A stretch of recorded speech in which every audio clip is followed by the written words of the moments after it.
ಇಸ್ಲಾಂ ಬಂಧುಗಳ ಒಂದು ರಂಜಾನ್ ಹಬ್ಬದ ಪ್ರಯುಕ್ತವಾಗಿ ಇಫ್ತಿಹಾರ್ ಕೂಟವನ್ನು ಅವರಿಗೆ ಹಣ್ಣು ಹಂಪಲ ಮತ್ತು ಉಪಹಾರವನ್ನು ಕೊಡ್ತಕ್ಕಂತಹ ವಿಶೇಷವಾದಂಥ ಒಂದು ಕಾರ್ಯಕ್ರಮ.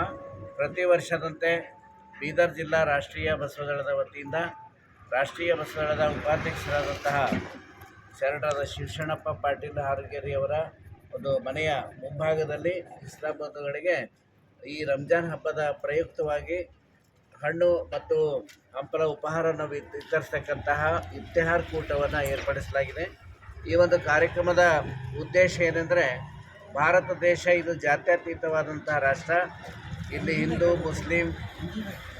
ಮುಸ್ಲಿಂ ಕ್ರೈಸ್ತ ಬೌದ್ಧ ಎಲ್ಲ ಧರ್ಮೀಯರು ಕೂಡ ಸಮಾನರಾಗಿ ಬದುಕ್ತಕ್ಕಂಥದ್ದು ನಮ್ಮ संविधान प्रकार. इसलिए आज बीदर जिला राष्ट्रीय बसव दल के ओर से बसव मंडप के पास स्थित हमारे राष्ट्रीय बसव दल के उपाध्यक्ष श्री शिवशरणप्पा पाटिल जी, इनके घर के पास इफ्तिहार कूट का यहाँ पर आयोजन किया गया है. सभी मुस्लिम बंधुओं को रमज़ान ईद के मुबारक देते हुए राष्ट्रीय बसव दल के सभी हमारे कार्यकर्ता शिवशरणप्पा पाटिल जी के नेतृत्व में यहाँ पर इफ्तिहार पार्टी यहाँ रखा गया है.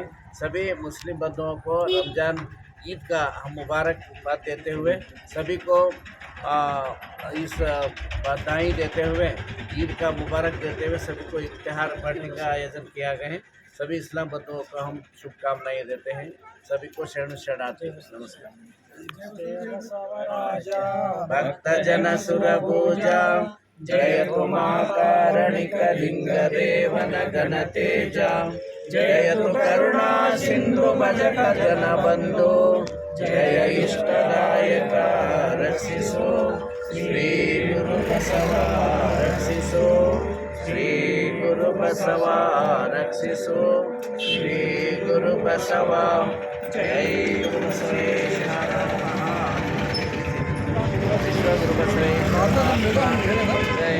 सकल शरण संतों